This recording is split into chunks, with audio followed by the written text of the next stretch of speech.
ओम शांति। 15 मई 2026 बाबा के महावाक्य। मीठे बच्चे, यह दुनिया कब्रिस्तान होने वाली है, इसीलिए इससे दिल नहीं लगाओ। परिस्तान को याद करो।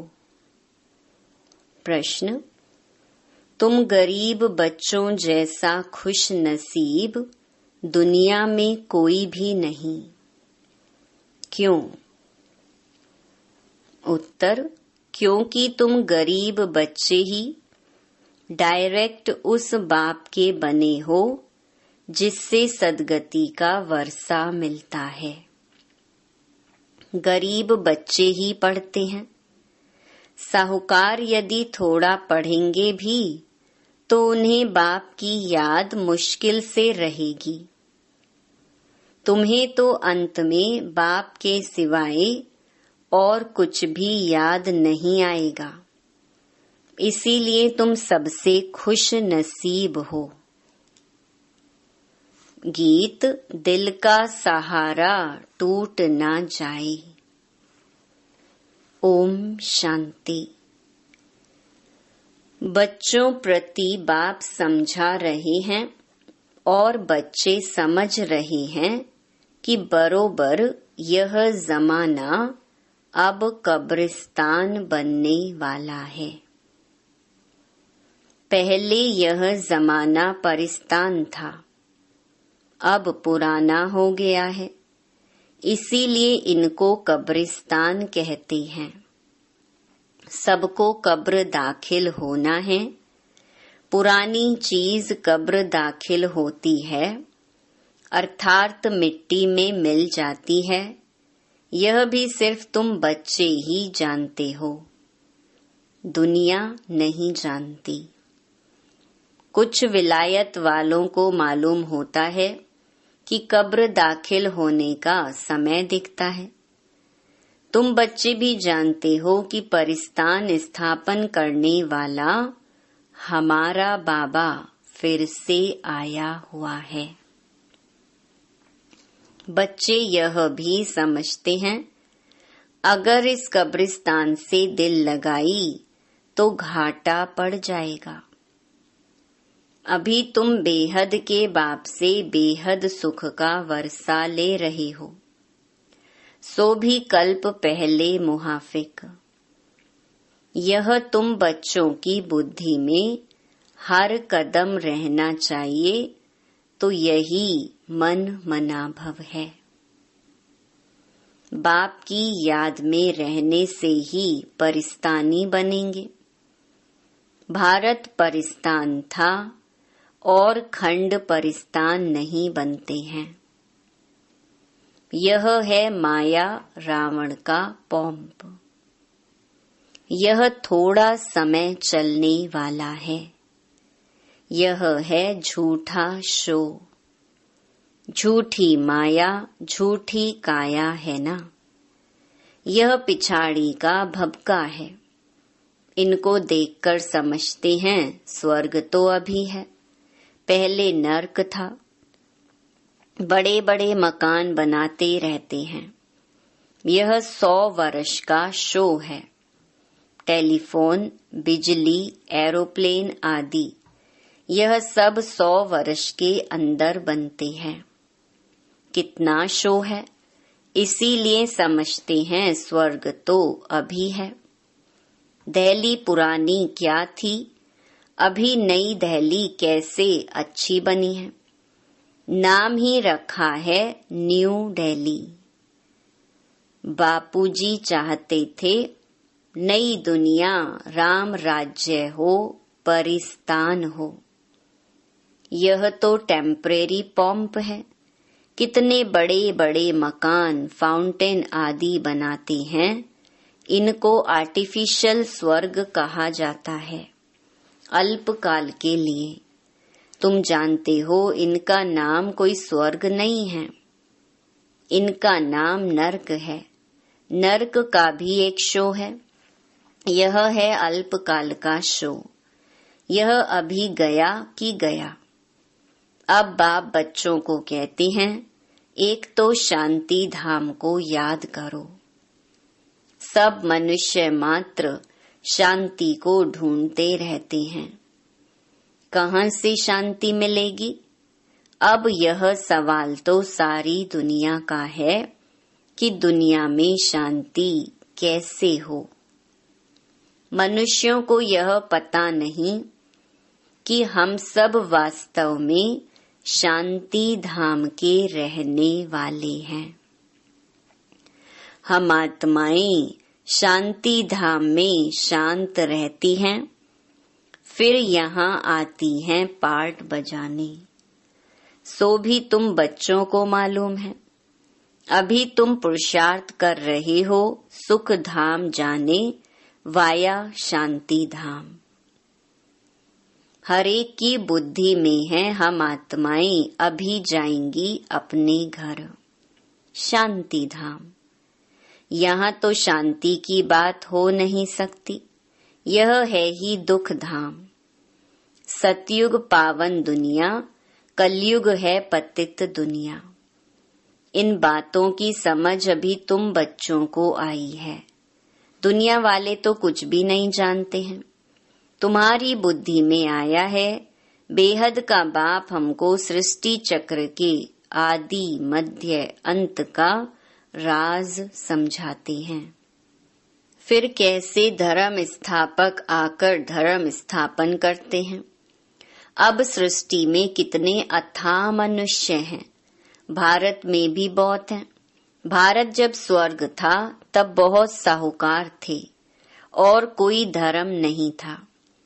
तुम बच्चों को रोज रिफ्रेश किया जाता है, बाप और वर्षे को याद करो।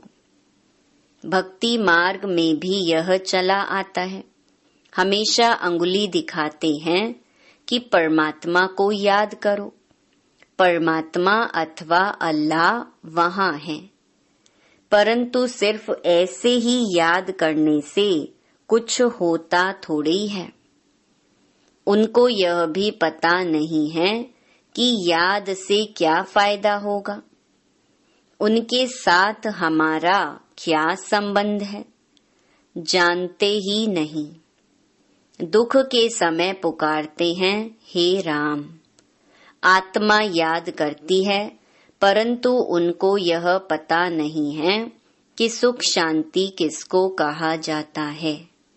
तुम्हारी बुद्धि में आता है कि हम सब एक बाप की संतान हैं, तो फिर दुख क्यों होना चाहिए। बेहद के बाप से सदा सुख का वर्षा मिलना चाहिए। यह भी चित्र में क्लियर है। भगवान है ही स्वर्ग की स्थापना करने वाला हेवनली गॉड फादर। वह आते भी भारत में ही है, परंतु यह कोई समझते नहीं है।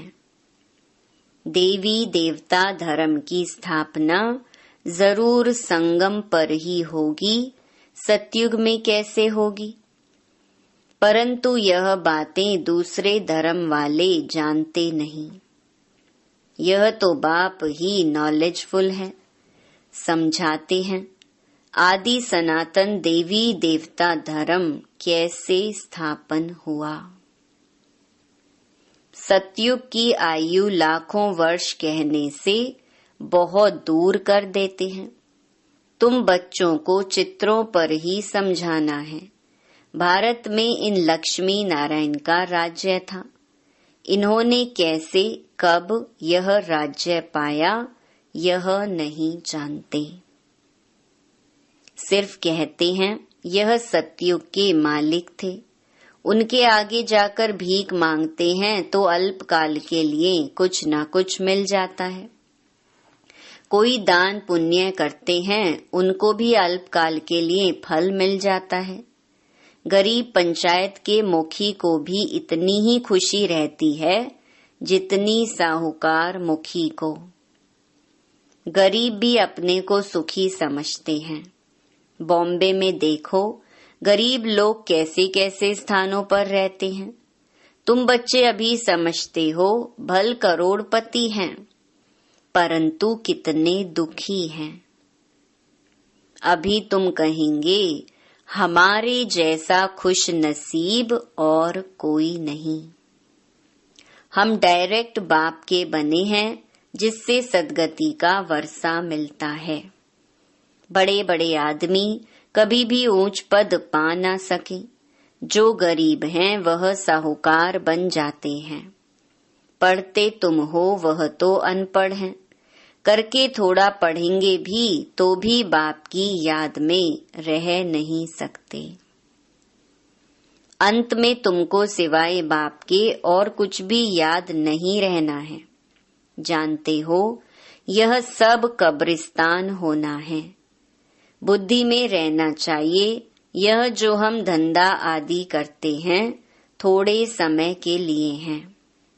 धनवान लोग धर्मशालाएं आदि बनाते हैं, वह कोई धंधे के लिए नहीं बनाते हैं। जहाँ तीर्थ वहाँ धर्मशालाएं नहीं हो तो कहाँ रहें? इसीलिए साहूकार लोग धर्मशालाएं बनाते हैं। ऐसे नहीं कि व्यापारी लोग आकर व्यापार करें।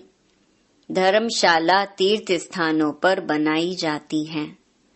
अब तुम्हारा सेंटर बड़े ते बड़ा तीर्थ है। तुम्हारे सेंटर्स जहाँ जहाँ हैं वे बड़े से बड़े तीर्थ हैं, जहाँ से मनुष्य को सुख शांति मिलती है। तुम्हारी यह गीता पाठशाला बड़ी है। यह सोर्स ऑफ इनकम है। इससे तुम्हारी बहुत आमदनी होती है। तुम बच्चों के लिए यह भी धर्मशाला है, बड़ी से बड़ा तीर्थ है। तुम बेहद के बाप से बेहद का वर्षा लेते हो। इस जैसा बड़े से बड़ा तीर्थ कोई होता नहीं। उन तीर्थों पर जाने से तो तुमको कुछ भी मिलता नहीं। यह भी तुम समझते हो। भक्त लोग बड़े प्रेम से मंदिर आदि में चरणामृत लेते हैं। समझते हैं उनसे हमारा हृदय पवित्र हो जाएगा, परंतु वह तो पानी है। यहाँ तो बाप कहते हैं मुझे याद करो तो वर्षा मिलेगा। अभी बेहद के बाप से तुमको अविनाशी ज्ञान रत्नों का खजाना मिलता है। अक्सर करके शंकर के पास जाते हैं।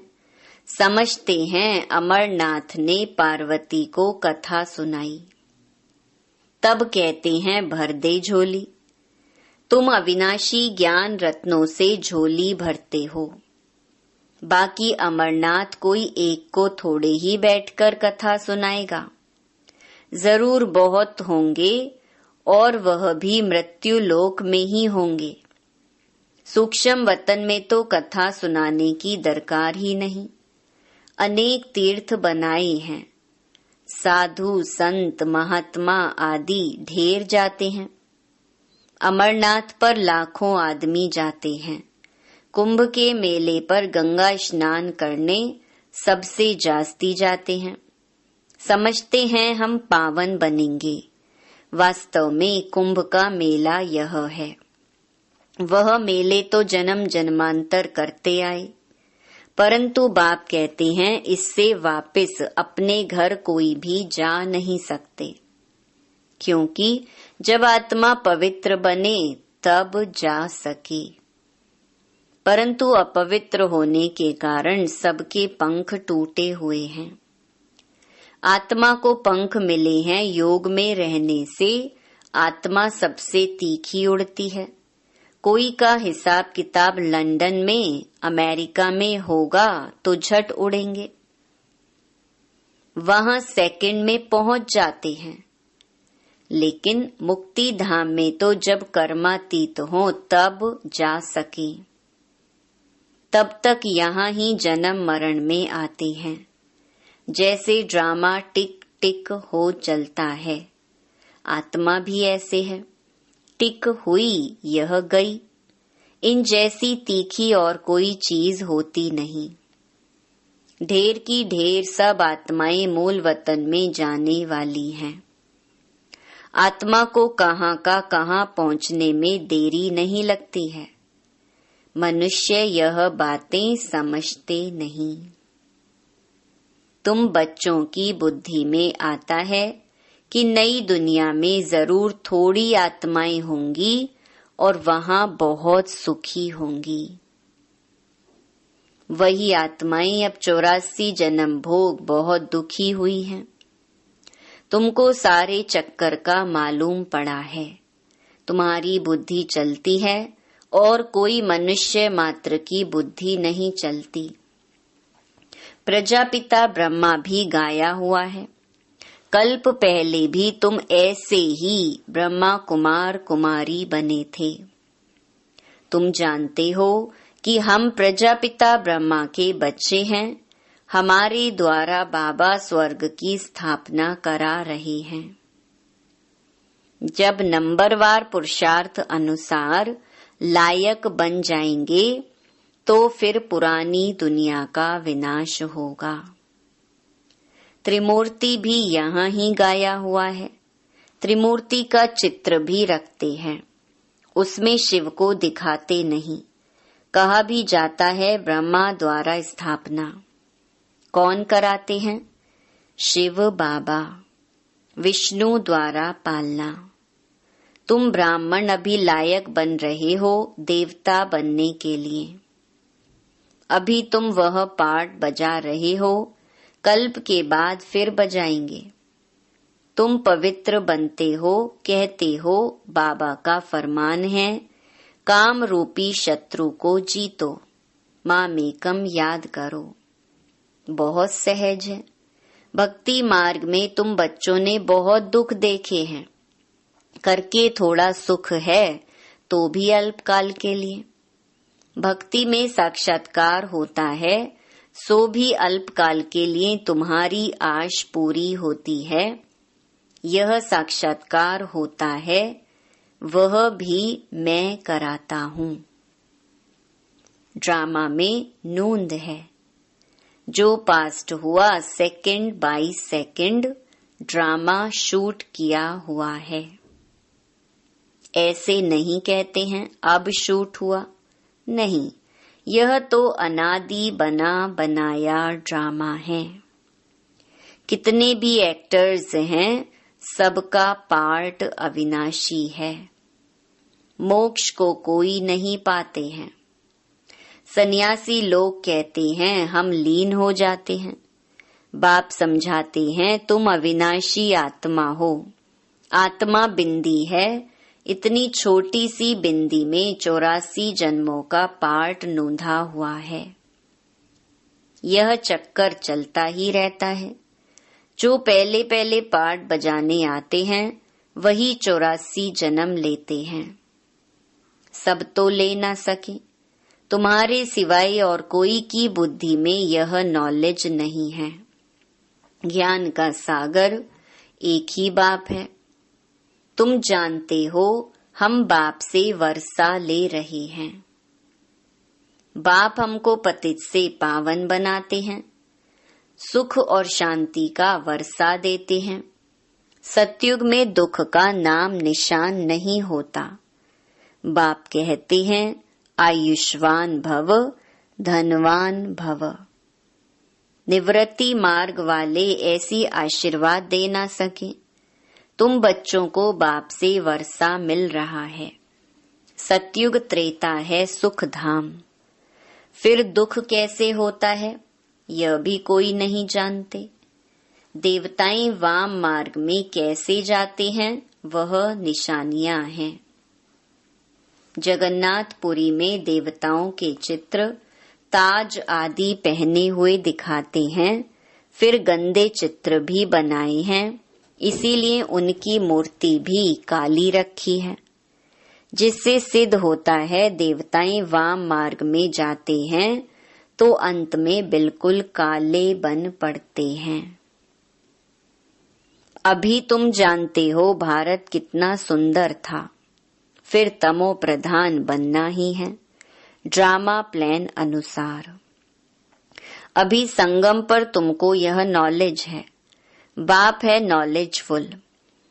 तुम्हारा एक ही बाप, टीचर, गुरु तीनों हैं। यह सदैव बुद्धि में रहे। शिव बाबा हमको पढ़ाते हैं। यह बेहद की पढ़ाई है जिससे तुम नॉलेजफुल बन गए हो। तुम सब कुछ जानते हो। वह कहते हैं सर्वव्यापी है। तुम कहते हो वह पतित पावन है। कितना रात दिन का फर्क है। अभी तुम मास्टर नॉलेजफुल बने हो नंबर वार। जो बाप के पास है वो तुमको सिखाते हैं। तुम भी सबको यह बताते हो बाप को याद करो तो 21 जन्मों के लिए वर्षा मिलेगा।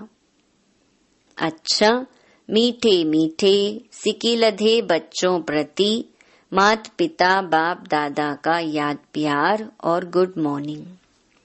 रूहानी बाप की रूहानी बच्चों को नमस्ते।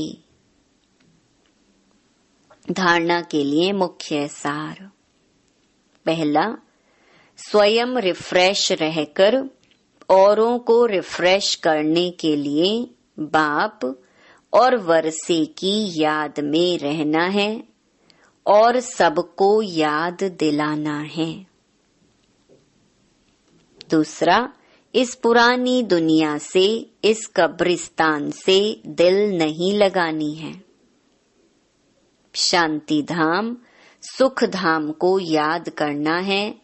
स्वयं को देवता बनने के लायक बनाना है। वरदान, ईश्वरीय अथॉरिटी द्वारा संकल्प व बुद्धि को ऑर्डर प्रमाण चलाने वाले मास्टर सर्वशक्तिवान भव। जैसे स्थूल हाथ पांव को बिल्कुल सहज रीति जहाँ चाहो वहाँ चलाते हो व कर्म में लगाते हो, वैसे संकल्प व बुद्धि को जहाँ लगाने चाहो वहाँ लगा सको। इसे ही कहते हैं ईश्वरीय अथॉरिटी। जैसे वाणी में आना सहज है, वैसे वाणी से परे जाना भी इतना ही सहज हो। इसी अभ्यास से साक्षात्कार मूर्त बनेंगे। तो अब इस अभ्यास को सहज और निरंतर बनाओ, तब कहेंगे मास्टर सर्वशक्तिवान। स्लोगन, स्वस्थिति शक्तिशाली हो तो परिस्थिति उसके आगे कुछ भी नहीं है। ये अव्यक्त इशारे सदा अचल अडोल एकरस स्थिति का अनुभव करो। आपके एकरस अचल स्थिति का ही यह अचल घर यादगार है। जैसे बाप दादा एकरस रहते हैं, वैसे बच्चों को भी एकरस रहना है। जब एक के ही रस में रहेंगे तो एकरस अवस्था में रहेंगे। क्यों शब्द की निशानी क्वेश्चन मार्क सभी से टेढ़ा होता है। जब क्यों क्या शब्द निकल जाएगा, तब ड्रामा की भावी पर एकरस स्थैर्यम रह सकेंगे। अच्छा, ओम शांति।